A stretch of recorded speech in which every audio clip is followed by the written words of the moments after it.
On the coldest night of the year, when the mountains of Colorado disappeared under a wall of snow, a Marine veteran named Jack Walker and his loyal German shepherd Kaiser set out on what should have been a simple safety check. But nothing that happened next could have been predicted. Through the roaring storm, Jack spotted a single flickering light coming from an old, collapsing cabin on the ridge. Inside was a woman completely alone, trapped by the cold, her food nearly gone, her roof leaking, and her hope fading fast. Jack and Kaiser didn't just save her life that night.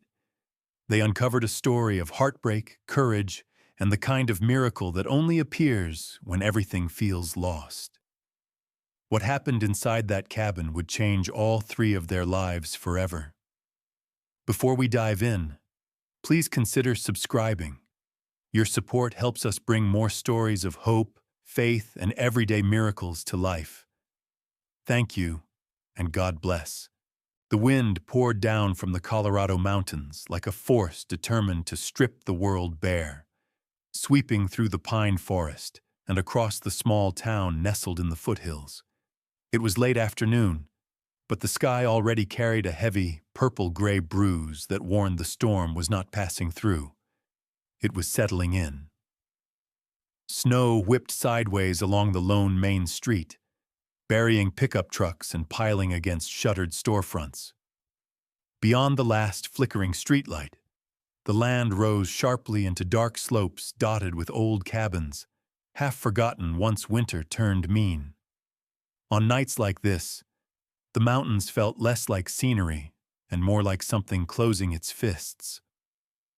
Jack Walker stood beside his aging Ford truck, the snow gathering on his shoulders. In his early 40s, he had the hard-edged build of a man shaped by years in the Marine Corps. Broad shoulders, steady stance, and a guarded center of gravity that hinted he was always reading the world for danger.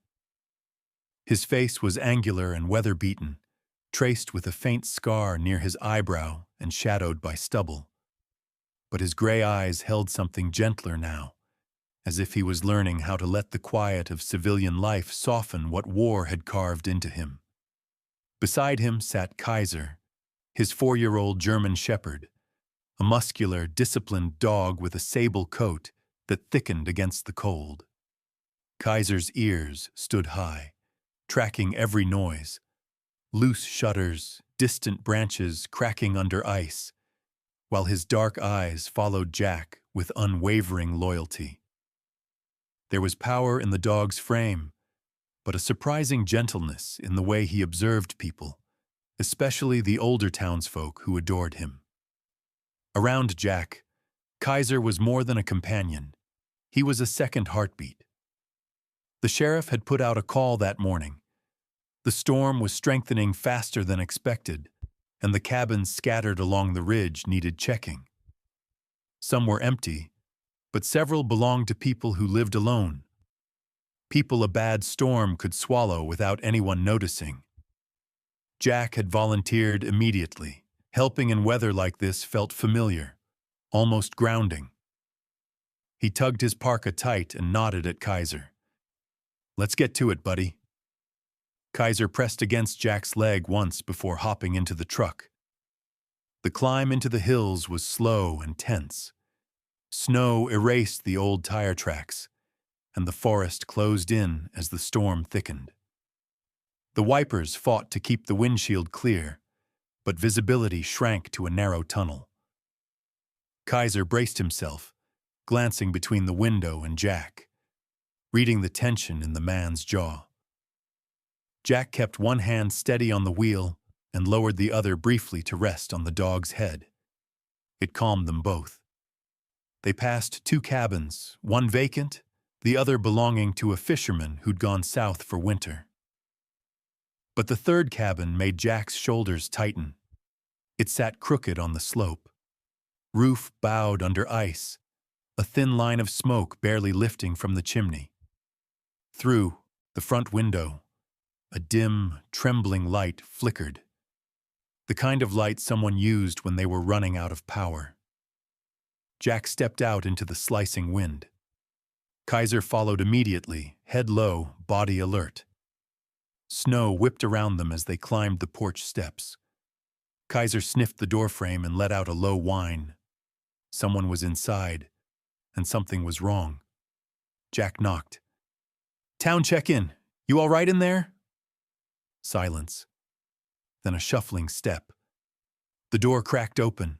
A woman stood behind it, pale, tired, and visibly chilled. She looked around, late 30s or early 40s, with light brown hair pulled into a loose knot and skin reddened from hours of cold. Her blue eyes flicked anxiously between Jack and the storm behind him. "Are you checking on people?" she asked, voice thin from disuse. "That's right," Jack replied gently. "May we step in?" She opened the door wider. "I'm Laura Bennett. My roof started leaking. The heater won't stay on. I wasn't prepared for a storm this big." Jack stepped inside, and the cold was immediate, only a touch warmer than outside. The air smelled of damp wood. A bowl sat under a steady drip from the ceiling. The small metal heater sputtered weakly. Supplies were sparse. A few cans on the counter, melted snow in a pot on the stove. Blankets were piled into a makeshift nest, the kind someone created out of desperation, not comfort. Kaiser approached Laura slowly and pressed his warm body against her leg. She startled, then exhaled shakily as she reached down to touch him, her fingers trembling. "He's friendly," Jack assured her. "He's here to help too." Laura nodded, her shoulders relaxing just slightly. "He's warm. I didn't realize how cold I was." Jack inspected the leak, then the failing heater. "This isn't safe. You've been like this for how long?" "A couple of days." She looked down, embarrassed. "I thought I could handle it alone." Jack softened. "Most people couldn't. This storm's different." A hard gust rattled the cabin, making the beams groan. Laura flinched and stepped instinctively closer to Kaiser, who leaned into her again, calm and steady. Jack made up his mind. "I'll patch the roof enough to stop the leak and get the heater working for tonight. I'm not leaving you here like this." "You don't have to stay," she whispered. "I know," he replied simply. "But I'm staying." Kaiser circled once and lay down at her feet, wrapping himself around her boots as though declaring that she was now under his protection. His fur trapped warmth, and Laura let out a breath that sounded like relief for the first time in days. Outside, the storm roared harder, but inside the dim, dented cabin, something shifted. It wasn't warmth, at least not yet, but it was the presence of another soul, and that mattered. Jack removed his gloves, set his toolkit on the table, and began planning how to keep the roof standing and the heater alive. It was going to be a long night, but not a lonely one. The storm eased for only a brief moment, a fragile pause in its fury, and Jack seized the opportunity. He pulled on his gloves, stepped back out into the biting air, and climbed onto the sagging roof. Snow clung to his shoulders as he worked quickly, spreading a reinforced tarp across the leaking section and anchoring it with nails and weighted boards. The roof groaned under the pressure of ice, but the tarp held. From below, Kaiser watched through the window, ears perked, as if unwilling to let Jack out of his sight even for a minute. Inside the cabin, Laura hovered near the door, wringing her hands. Though she tried not to show it, every thud of Jack's hammer made her flinch. When he finally returned, cheeks reddened from cold and boots heavy with snow, she let out a breath she didn't realize she'd been holding. The heater was the next challenge. Jack knelt beside the failing unit, examining its flickering indicator light and uneven hum. Drawing from old military improvisation, he assembled a makeshift heating system using a portable burner, a metal shield, and a heat reflector salvaged from Laura's emergency kit. It wasn't perfect, but soon a steady stream of warm air filled the small cabin. Kaiser, sensing the shift, settled near Laura once more, his thick coat radiating heat as she rested her trembling hand on his back. Her fingers sank into his warm fur, and for the first time that day, the stiffness in her shoulders eased. As darkness swallowed the mountains outside, the three gathered near the small fire Jack coaxed to life inside the hearth. The flames cast soft, wavering light across the wooden walls, revealing more of the cabin's character. Old handmade shelves, a few framed photos, and small decorations that hinted at someone trying to rebuild a quiet life. Laura sat cross-legged on a wool blanket, her posture cautious but no longer as guarded as before. In the firelight, her tired blue eyes softened, revealing not just fear, but a kind of resilience buried beneath exhaustion. Jack sat opposite her, leaning back against a rough-hewn post, his expression thoughtful. The warmth made the scar near his eyebrow more visible, a pale line against weathered skin. Kaiser positioned himself between them, alert but relaxed, his chin resting on his paws. The wind wailed outside, rattling the shutters. Each time it struck the cabin, Laura tensed. Jack noticed and offered a reassuring look. "It's holding," he said quietly. "You're safe tonight." She nodded, brushing a stray strand of hair behind her ear. "I wasn't expecting winter to be this harsh. I thought coming out here would be easier. Quieter." Jack didn't push, but after a long moment she spoke again, voice low. "I left the city after my marriage ended. It wasn't violent or dramatic, just years of feeling invisible next to someone who stopped seeing me. One day I realized I didn't know who I was anymore. So I came here. I thought solitude would help me rebuild." She forced a small smile. "Turns out, solitude is cold." Jack listened without interrupting, his expression unreadable but deeply attentive. When she finished, he nodded once. "Sometimes the quiet feels like a second chance. Sometimes it feels like a punishment. Depends on the day." She studied him. "What about you? Why this place?" Jack drew a slow breath. "I served 20 years in the Marines. A lot of cold nights, a lot of noise you can't ever forget. After I came home, cities felt too loud, too crowded." His gaze shifted toward the fire. "The quiet helps me breathe, and helping people here, it gives me purpose without all the chaos." Kaiser lifted his head, sensing the shift in Jack's voice, and nudged the man's knee gently. Jack smiled faintly and scratched the dog's ear. "This guy keeps me grounded." Laura watched the interaction, warmth filling her expression. "He's incredible. I've never seen a dog so calm." "He's 4, Jack said. "Trained to work with me, but he's got a soft heart, especially for people who need company." His eyes met hers. "He knows you're doing your best." Laura blinked quickly and looked away, touched more deeply than she expected. The fire crackled, filling the silence with a soothing rhythm. Outside, the storm regained its strength, the wind's howl now deeper and more relentless. The cabin shook, but the patched roof held, and the improvised heater kept the space warm enough for comfort. Jack added another log to the fire. "We'll ride it out," he said. "Storms don't last forever." Laura nodded, drawing the blanket tighter around her shoulders. Kaiser shifted, moving closer until his flank pressed gently against her knee. She stroked his fur in slow, steady motions, grounding herself in the warmth of the moment. Hours passed like this.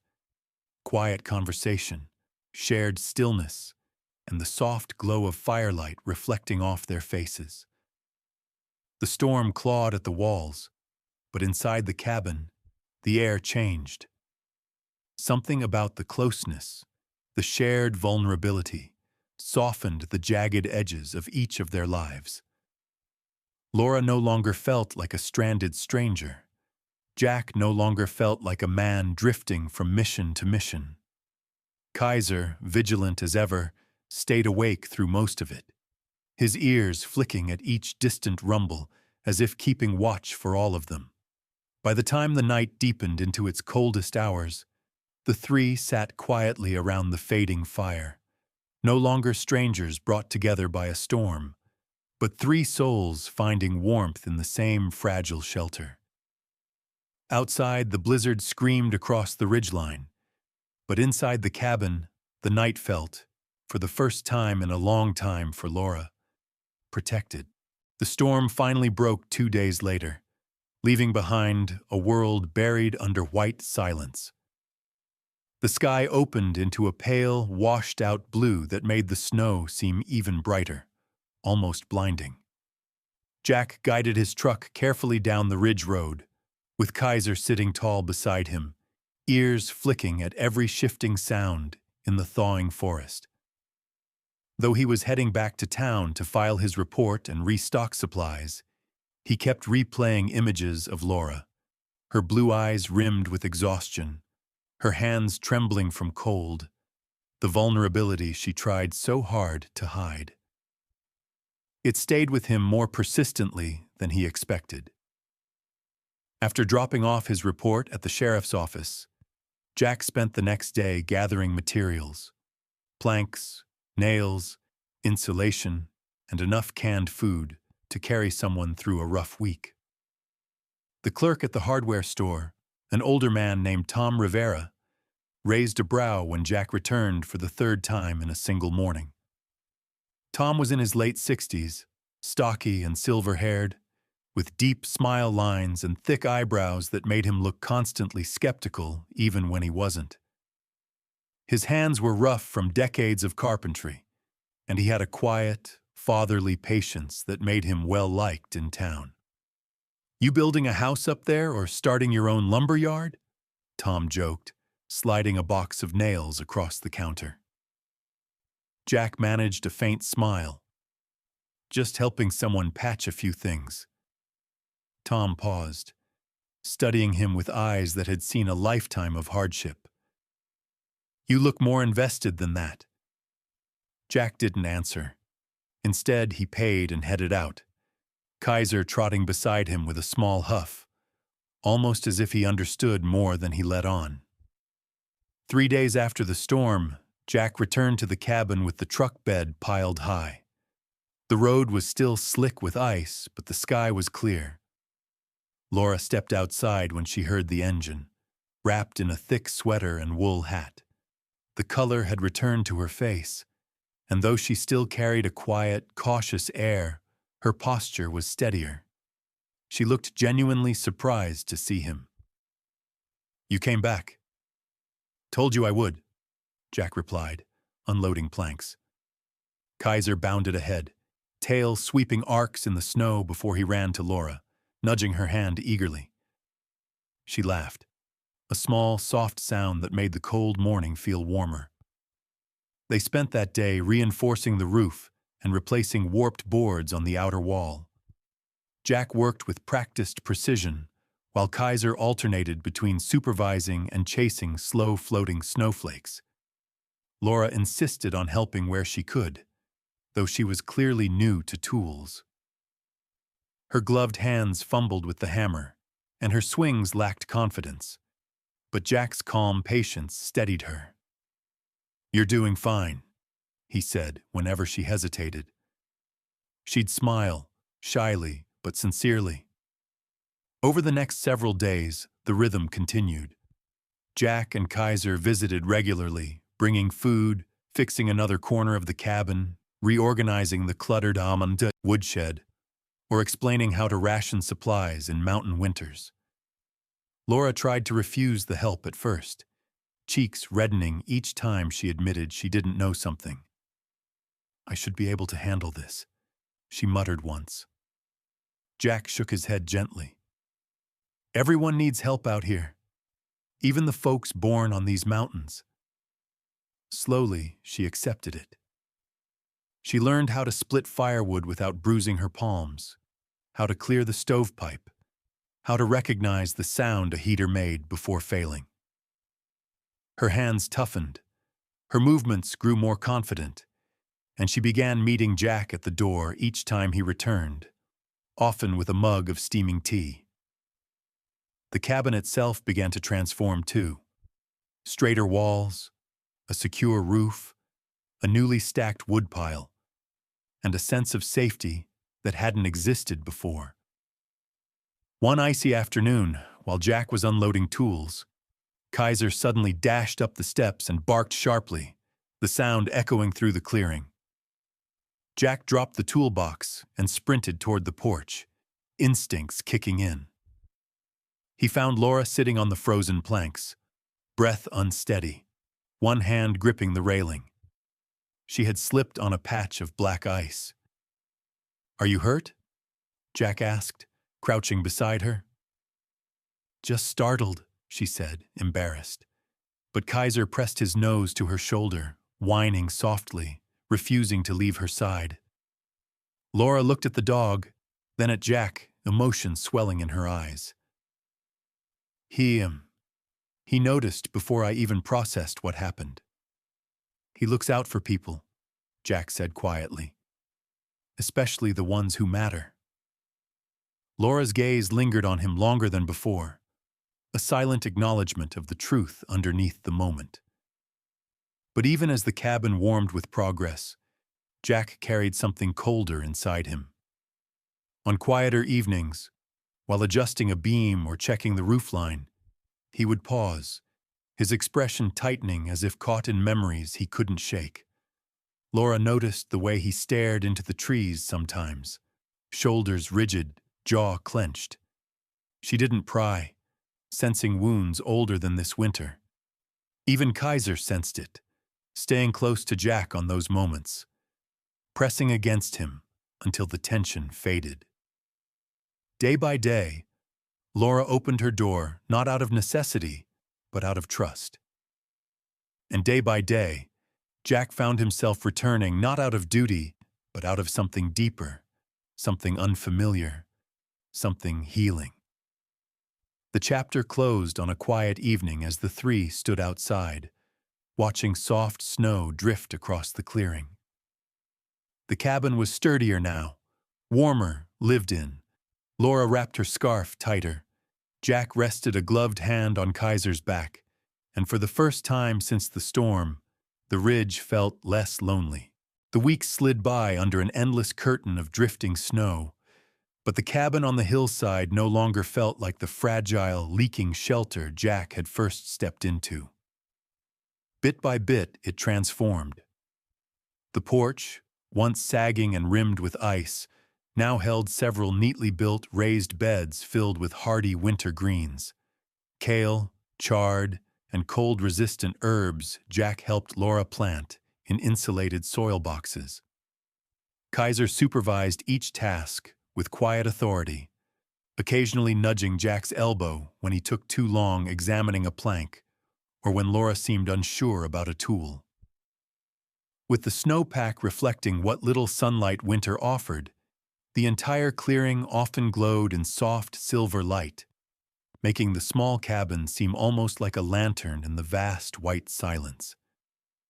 Inside, the changes were even more evident. The heater ran steadily now, its soft hum a constant reassurance.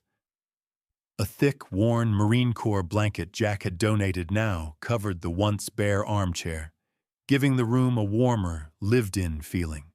Laura hung a few framed photos she had kept tucked away, simple landscapes from her old life in the city, along with a single picture of her younger self smiling beside a dog she once had, a golden retriever named Daisy.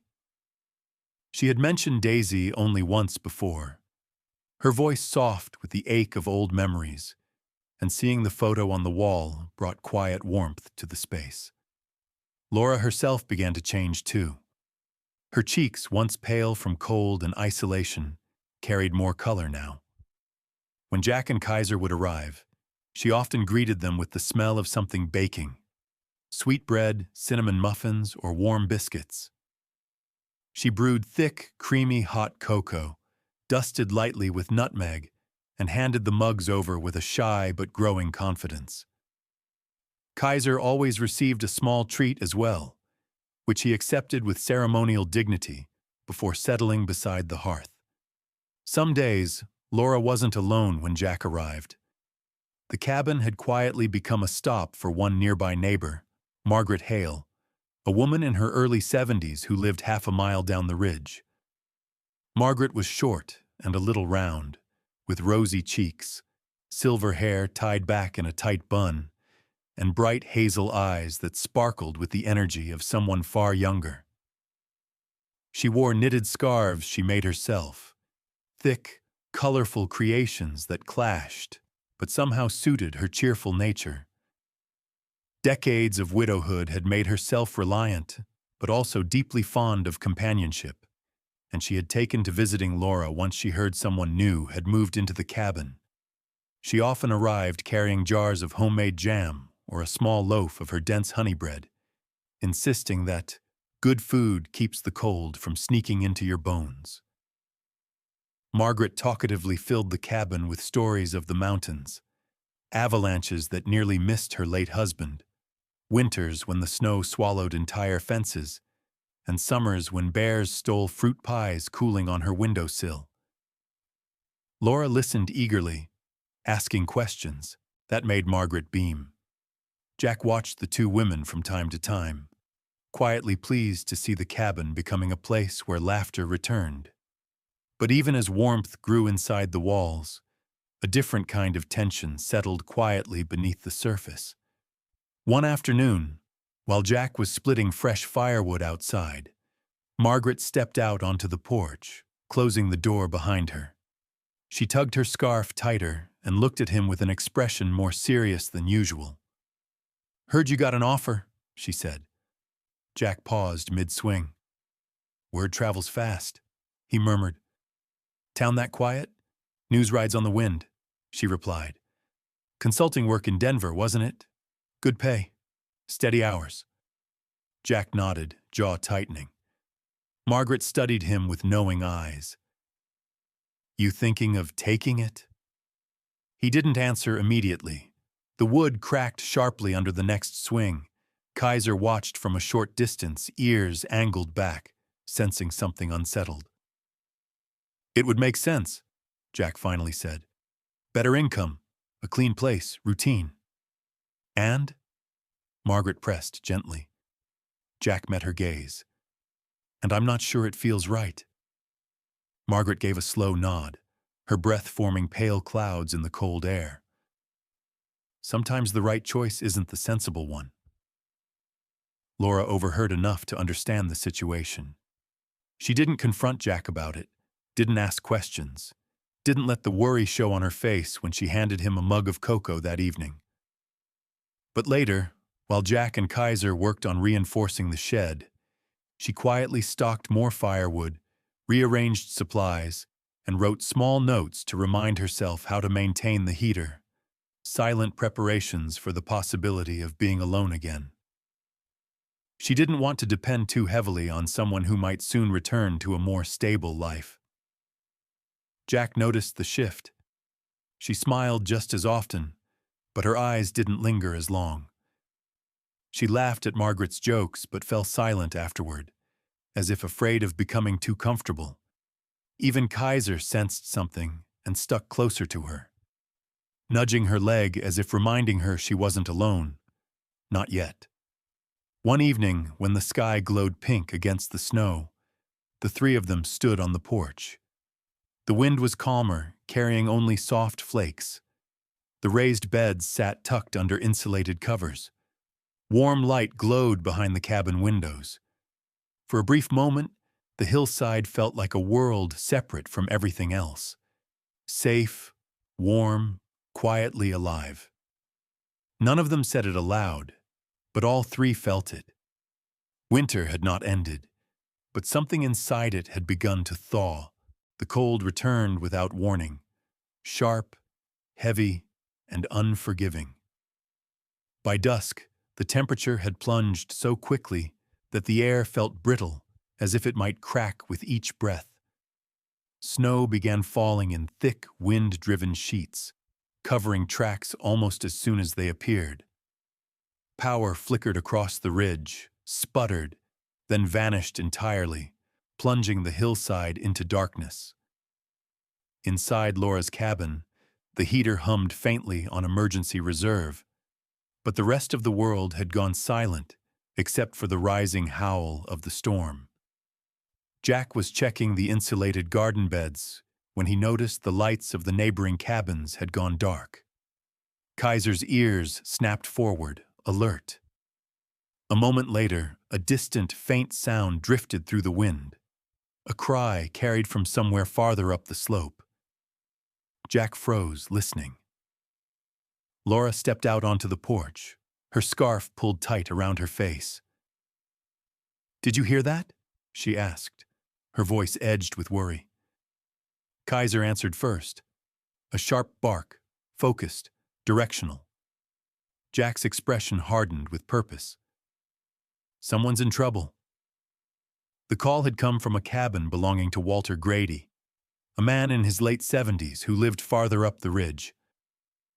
Walter was tall but stooped, built of angles softened by age. His white beard grew in a rough, uneven line, and his skin had the weather-beaten texture of someone who'd spent a lifetime outdoors.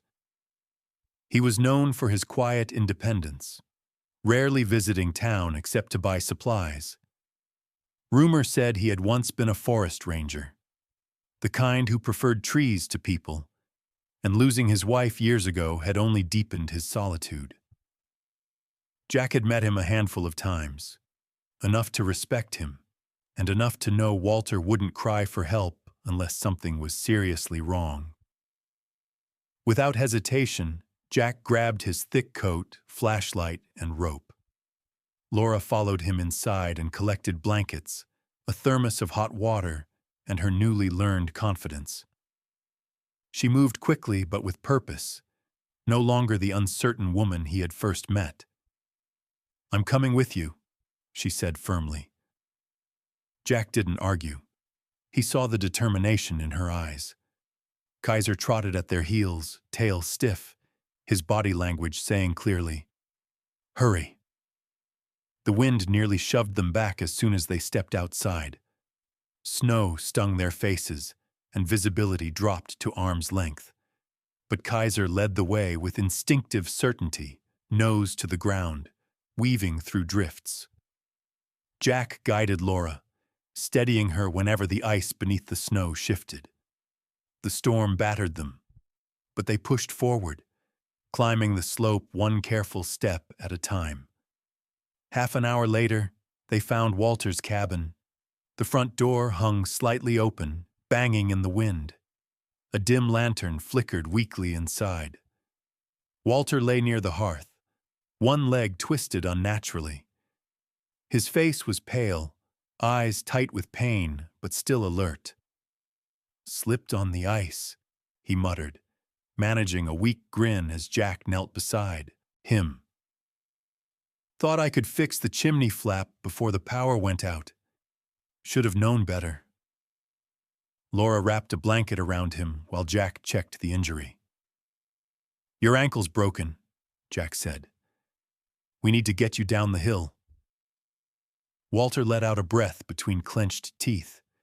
"Didn't think I'd see help tonight." He looked at Laura, then at Kaiser.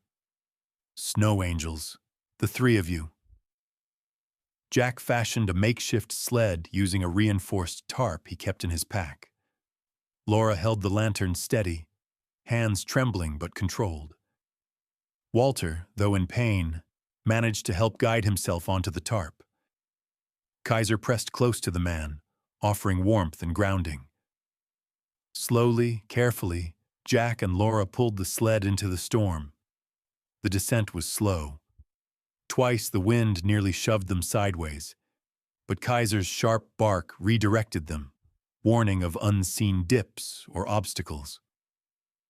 Laura kept checking on Walter, speaking calmly to distract him from the pain. Her voice, steady against the storm, surprised even her. Jack noticed, but kept his focus on keeping them safe. By the time they reached Laura's cabin, their coats were crusted with frost. Margaret Hale, wrapped in one of her thick knitted scarves, had hurried over after hearing the commotion. She gasped when she saw Walter. "Oh, heavens! What trouble have you gotten yourself into now?" she scolded, fussing over him with all the warmth of a mother hen.